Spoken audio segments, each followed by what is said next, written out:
السلام علیکم ورحمت الله وبرکاتہ. رب نو امید دی انشاءالله ګروپ ټول ملګري به د صحت جامه کې وي، الله مو روغ جوړ ساته. دا نننۍ ویډیو دغه ملګرو دپاره چې هغوی د سعودي 5 جامعاتو ته اپلای کړي وي او هغوی غواړي چې بیا خپل سټیټس وګوري، خپل حالت وګوري چې قبول دی مرفوض دی، نو کتلی شي. اسانه طریقه ده. هغې دپاره طریقه دا ده، ویډیو کې چې کوم لینک دی هغه به کولاو کړي. چې کله کولاو کړي داسې صفحه به راشي مخې ته، مخامخ چې کوم 3 ډاټ نشان راځي په دې به کلیک کړئ، دا به کولاو کړي. اول به راشي دخول. کله دې دخول باندې کلیک کړئ، دا کولاو کړي، نو دوه ځایه به راشي تسجیل الدخول. اولنی به پرېږدئ، ښکته به لاړ شي، کوم چې دویم تسجیل الدخول دی په دې به کلیک کړئ.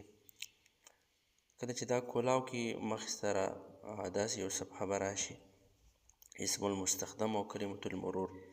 نو اسم المستخدم کې به ولیکي هغه جیمیل کوم چې ایمیل باندې ته اپلای کړی و هغه به دلته هغه ولیکي، او کلمة المرور کې به د هغې پاسورډ چې کوم پاسورډ تا ورکړی و کوم جیمیل یې. نو ما سره مخکې نه دا کړې ده، ما اپلای دا سیو دی، نو جیمیل او د ایمیل کوم پاسورډ دواړه هغه سیو دي. دا پاسورډ چې دی ګوره دا د جیمیل د ګوګل هغه پاسورډ نه دی، بلکې اپلای کې چې کوم اکاونټ جوړ شي او هغې کې کوم پاسورډ ته ورکړي دا د هغې پاسورډ دی، نو هغه به دواړه دلته ولیکي.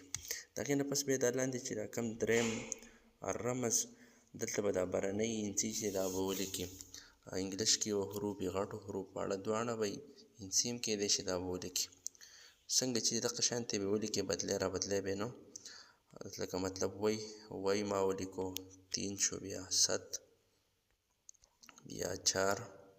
چې کله دا ودی لیکو دغه شانتې ته کولی شي مطلب دا انسي تا ته ښکاري نو بدلولی هم شي. دا کوم چې دغه شي نشان دی دا به بدل شي، بل به ته راشي، مطلب که ته پوهېږې نه چې دا کوم حرف دی.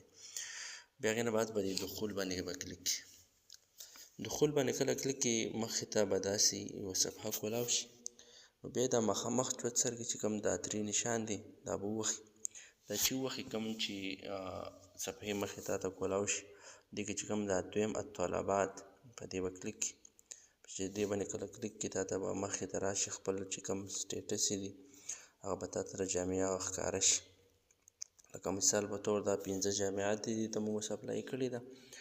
نو دلته به تا ته لیکلي مطلب اولنی سټیټس دی ستا اپلای شوي ده، مطلب په دې ټیم په دې تاریخ باندې، او انتظار وکړه جامعې ته.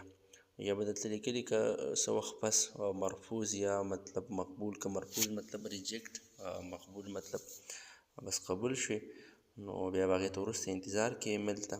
نو دا 5 واړه سټیټس یې نه کې شو کېږي. بیا بعضې موبایل یې داسې چې هغې کې ښیي نو هغې سره داسې کول پکار دي چې هغه به ډیسکټاپ موډ ته واړئ.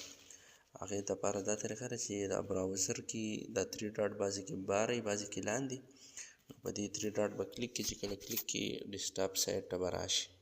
دا ډیسکټاپ سایټ چې کله ووي نو تا ته به بیا داسې په دې طریقه باندې وښیي، مطلب دا به هغه لیپټاپ سیسټم ته بیا واوړي. ځکه بعضې موبایلو کې هغه داسې ښیي، نو د هغې لپاره بیا دغه براوزر کې 3 ډاټ، هغې نه بعد ډیسکټاپ سایټ، نو بیا تا ته په دې طریقه باندې شو کړي.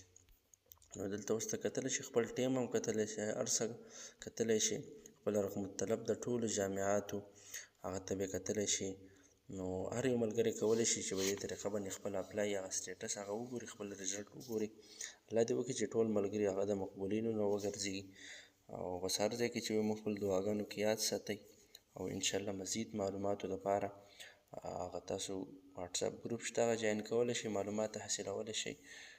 څه مشکل راتلی شي انشاءالله اپلای کې موږ سره هغې باره کې رابطه کولی شئ. موږ چې څومره وسي انشاءالله کوشش به کوو چې هغه تاسو ته حل کړو. نو الله دې وکړي چې تاسو ټول د مقبولینو نه وګرځئ. کوم ځای کې چې وئ الله محاد آباد ساته. وعلیکم السلام ورحمة الله.